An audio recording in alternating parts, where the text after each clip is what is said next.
तो राकेश जी, देखिए घोषणा पत्र आपका भी आया, तेजस्वी प्रण, कांग्रेस भी आपके साथ, महागठबंधन का बड़ा घोषणा पत्र, और अब घोषणा पत्र आया है। मुझे लगता है कि दोनों घोषणा पत्र जो हैं लगभग एक ही बात कहते दिख रहे हैं, कोई बहुत ज्यादा अंतर दिख नहीं रहा। सत्ता पक्ष भी कह रही है कि हम काम करेंगे, विपक्ष भी कह रहा है हम काम करेंगे, जन सुराज कह रहा है कि दोनों लोगों ने सत्ताएं देखी हैं और दोनों लोगों ने भ्रष्टाचार किया है। वर्तमान का सत्ता पक्ष भी आपके विरोध में रहता है, कहता है जंगल राज कायम हो जाएगा। ऐसे में तेजस्वी प्रण में वो क्या खास है जो वर्तमान के, जो आज जो घोषणा पत्र जो अब जारी हुआ था उसमें नहीं है?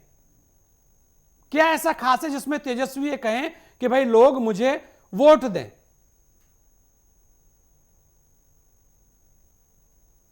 राकेश जी, आपकी आवाज म्यूट है। राकेश जी, आवाज म्यूट है जी। अब लेकिन और हाँ, सवाल बचा है तो बोलिए। पूछ लीजिए, मैं सबका जवाब दूंगा। नहीं, अभी तो एक ही का जवाब जी दे दीजिए, फिर उसके बाद दूसरा ले लेंगे। हाँ, जी जी जी जी जी बाकी तो दोनों लोगों ने आपके सामने जी। बोला ही है।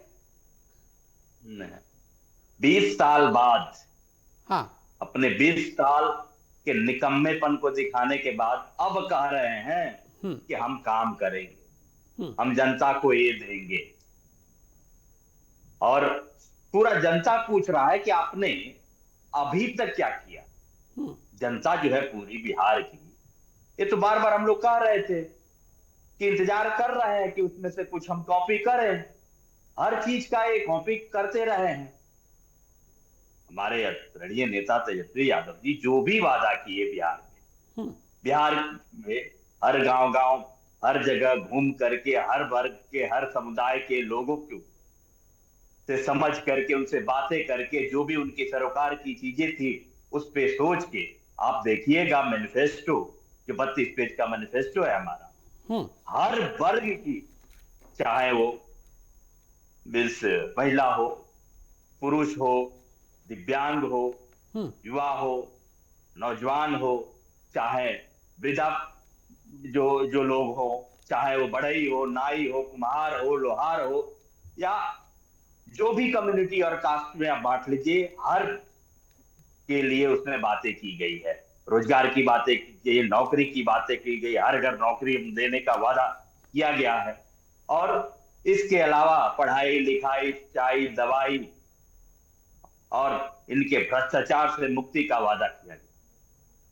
अब ये सोचिए कि 20 साल बाद अब ये कह रहे हैं कि अब हम भी काम करेंगे। अब तक क्या झाल बजा रहे थे? अब तक जो जनता पूछ रही है हर जगह कि पलायन जो है, पलायन के मार से पूरा बिहार जो मीन्स परेशान है, हर एक युवा, हर वो व्यक्ति जिसको बिहार में कुछ भी नहीं मिल पा रहा है, अपनी मजबूरी में अपना घर चलाने के लिए अपने माँ बाप को, भाई बहन को, अपनी पत्नी को, साल साल भर के छोटे बच्चों को छोड़ करके बाहर जाना पड़ रहा है। और इसी छठ पर्व में आप देखिएगा कि बहुत सारे लोग जो आए ट्रेनों में किस हालात में, उसके बाद लिपट के अपने माँ बाप से और बच्चों से रो रहे थे कि क्या ऐसी हालतें बना दी है कि हमको लगभग अच्छा डॉक्टर राकेश जी, यही एक सवाल ले रहा हूं मजदूरी भी आपसे। अपने बिहार में नहीं मिल पा रहा है। उसका भी जवाब जी। इसी में दे दीजिएगा। बस एक सवाल और छोटा सा, आप ही की बात से ले रहा हूं, हाँ, उसका जवाब भी दे दीजिएगा कि इन वर्षों में ही ये पलायन हुआ है, उससे पहले जब आपकी सत्ता थी तब शायद पलायन नहीं था। पलायन एक ऐसा दंश है जो मुझे नहीं लगता कोई राज्य इससे बचा हुआ हो। डॉक्टर राकेश जी जी। आप डेटा देखिए ना, इनके समय में लगभग 2 गुने से ज्यादा पलायन हुआ है। हाँ हर साल 35 लाख से ज्यादा पलायन हो रहा है। हाँ। और सिर्फ सिर्फ उसके लिए नहीं, पढ़ने के लिए। यही पटना जो है बिहार की राजधानी, साइंस, फिजिक्स, केमिस्ट्री, मैथ का हब हुआ करता था। इन लोगों ने ऐसी हालत बना दी कि यहाँ से सारे लोग छोड़ करके और 10th पास होकर के साइंस और चाहे के लिए कोटा जाना पड़ रहा है, नहीं तो दीव जाना पड़ रहा है। ये तो सिर्फ और सिर्फ मजदूरी और इस सब की बात छोड़ दीजिए, शिक्षा के लिए भी पलायन करना पड़ रहा है। जो लोग मेहनत से, मजदूरी से कुछ पैसे भेज भी रहे हैं घर, वो पैसे क्या हो रहा है, वो पैसे फिर बाहर चला जा रहा है बच्चों के फीस के लिए। और कमा हम रहे हैं, हमारे युवा, हमारे लोग। और डेवलपमेंट किसका हो रहा है? कोटा का, गुजरात का, राजस्थान का, और अलग अलग सिटी का। आप देखे होंगे नेहरू विहार, मुखर्जी नगर में, उसमें मीन्स नेहरू विहार आप देखे होंगे, उसमें लगभग 80% जो बच्चे हैं बिहार और पीछे। तो ये हालत हो गया है कि पढ़ाई हो, लिखाई हो और स्वास्थ्य सुविधा की तो ऐसी हालत है कि फिर आप कह ही नहीं सकते। आप पीएचसी को तो छोड़ ही दीजिए, आप पटना मेडिकल कॉलेज का वो हालत हो गई है कि लोगों को बेड नहीं मिल पाता है। और भ्रष्टाचार का ये आलम है कि 71,000 करोड़ से ज्यादा का भ्रष्टाचार लोग करके बैठे हैं। पुल जो है वास्ट आउट हो जा रहा है पानी में, चूहे जो है शराब पी जा रहे हैं, चूहे भी जो है कहीं कहीं तो ऐसा है कि दोनों तरफ रोड नहीं है और बीच में ओवरब्रिज बनाने की तैयारी कर रहे हैं। इस ढंग का करप्शन, इस ढंग का कमीशन, ये सारा चीज। दूसरी बात कर क्या मैं राजेश भाई जवाब लूंगा आपसे, चिंता ना करें, आपके पास भी आऊंगा। हाँ बोलिए बोलिए राकेश जी। ये लोग नौकरी और रोजगार में भी आज तक अंतर नहीं समझ पाए। हम कह रहे हैं कि हम नौकरी देंगे, उसको आत्मनिर्भर बनाएंगे, उसके आत्मसम्मान और डिग्निटी जो है उसको रिस्टोर करेंगे। ये कह रहे हैं कि नहीं, आपको हम मजदूर बना करके रखेंगे। और जिस प्रकार जीविका दीदियों का ये लोग शोषण करते रहे, जिस प्रकार टीचर की बहाली 1,500 रुपया पे किए थे लोग, 15 साल तक उनका शोषण करते रहे, फिर जब वो वजीफा बढ़ाने के लिए आते हैं तो उन्हें लाठियां मारी जाती है। चाहे वो जीविका दीदी हो, चाहे टीचर हो, चाहे आप देख लीजिए रसोईया, आज भी रसोईया बहनों की मंथली जो है सैलरी वो 3,300 रुपये है। आप सोच सकते हैं कि 3,300 रुपया में किसी का फैमिली कैसे चलेगा। तो तमाम पूरा बिहार जो है कॉन्ट्रैक्ट करते क्या है लोग, एक आउटसोर्स कंपनी बना देते हैं और उसको दिखाते हैं कि उसको हम 12,000 रुपये तनख्वाह दे रहे हैं, उस मजदूर को मिलता है 8,000, 7,000, 6,000 और बाकी का बीच का पूरा एक खा जाते हैं। तो पूरा बिचौलिए कॉन्ट्रैक्टर और जो कमीशन खोरी की पूरी सरकार है, तो इससे त्रस्त हो गई है जनता। तो इनके मैनिफेस्टो में, हमारे मैनिफेस्टो में, डॉक्टर राकेश जी इसका एक पार्ट आप भी रहे हैं एक समय।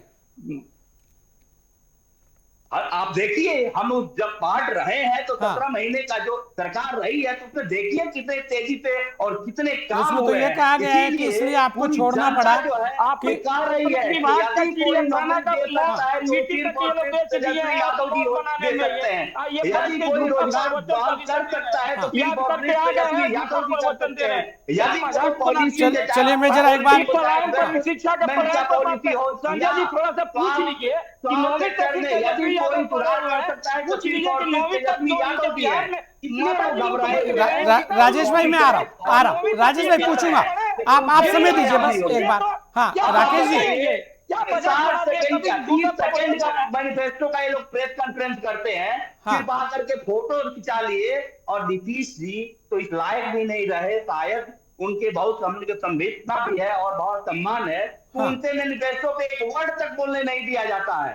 ये बोल रहे थे मेरिन ड्राइव पे डांस करते हैं सारा चीज, तो मेरिन ड्राइव 12 साल में बनाते हैं। उसके बाद अभी देखिए मुख्यमंत्री जी की हालत ये है कि डांस करने के बाद तो छोड़ दीजिए, मैनिफेस्टो पे उनको एक लाइन बोलने तक नहीं दिया जाता है। ये हालत उनका कर दिया। डॉक्टर राकेश जी ऐसी खबरें बहुत सारी आई थी, दिल्ली में आपके नेता है उनसे कोई मिला ही नहीं, ये सब चीजें तो बहुत सारी चीजें। लेकिन चलिए राहुल भाई मैं आऊंगा, राजेश भाई आपके पास आऊंगा लेने जवाब।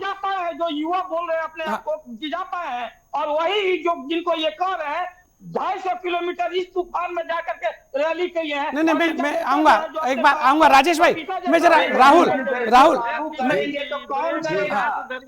झूठ का अच्छा एक चीज बताइए, ये समय ऐसे लड़ने में बीत जाएगा तो और भी जो लोग हैं उनसे कैसे बातें आएंगी। राकेश जी सुन लीजिएगा, राजेश भाई आप भी सुनिएगा। मैं